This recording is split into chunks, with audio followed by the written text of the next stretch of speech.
deja. Nu suntem niște sperietori pe infrastructură, cum încearcă să vă insufle sau după cum zâmbiți la mine. Eu însumi nu fiu o sperietoare.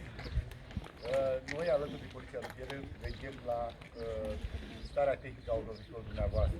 Alături de starea tehnică corespunzătoare a autovehiculului pe care îl conduceți dumneavoastră și cu respectarea regulilor de circulație, toate cei doi factori vă determină să ajungeți sănătos în punctul B unde v-ați propus dumneavoastră. Trebuie să știți că noi, atunci când vă oprim în trafic alături de Poliția Rutieră, vă verificăm, în primul rând,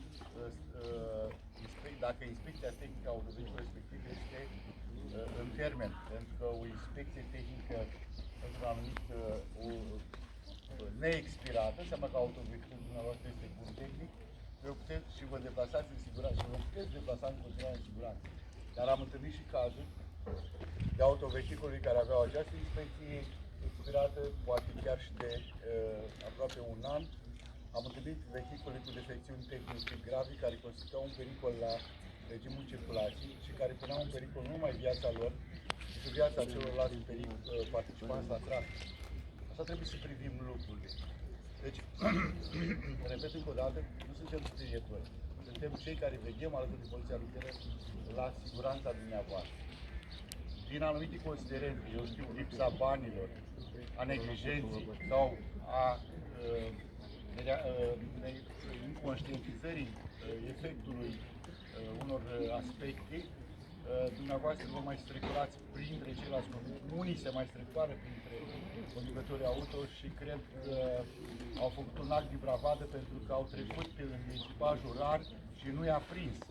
Dar să știți că întotdeauna ulciorul nu merge de multe ori la și odată și odată tot veți fi depistați și consecințele sper să fie numai așa, ridicarea certificatului, remedierea defecțiunii și după care puteți intra în protecția acelui certificat care vă dă dreptul să circulați pe drumul de public. Vis-a-vis de motocicliști, eu îi respect foarte mult. Sunt niște oameni deosebiți, dar printre altele vreau să vă spun că sunt și motocicliști care suferă de teribilism. Teribilismul nu este o caracteristică doar unei anumite vârste. Știți, nu dumneavoastră sunteți singurii vinovați de teribilism. Sunt și conducători de motociclete și de altă vârstă care suferă de problema asta și fac modificări, în special la țeava de eșapament a motocicletei, scoțând anumite elemente ca să obțină un zgomot extraordinar, toate fetele din cartier se întoarcă capul după el. Dar lucrurile astea deranjează pe cei care vor să odinească, cei care a doua zi merg la muncă. De obicei, dumneavoastră alegeți ore târzii din noapte, că atunci efectul este maxim. Da? Iar la... și nu este corect, în primul rând, față de oameni respectivi. Și noi trebuie să îi respectăm și pe acei oameni care nu au motociclete, să-i respectăm și pe ceilalți participanți la trafic, pentru că sunt colegii noștri. Avem deseori reclamații vis-a-vis de faptul că motocicletele din oraș fac zgomot, fac diminuțe și așa mai departe. Și atunci intervenim noi pe cât posibil.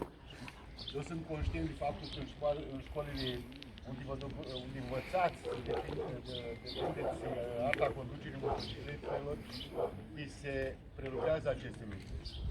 Dar se întâmplă un lucru total adevărat. După o lună de zile ați uitat ce vă spus domnul instructor și faceți după cum vă spune prietenul de la etajul 2.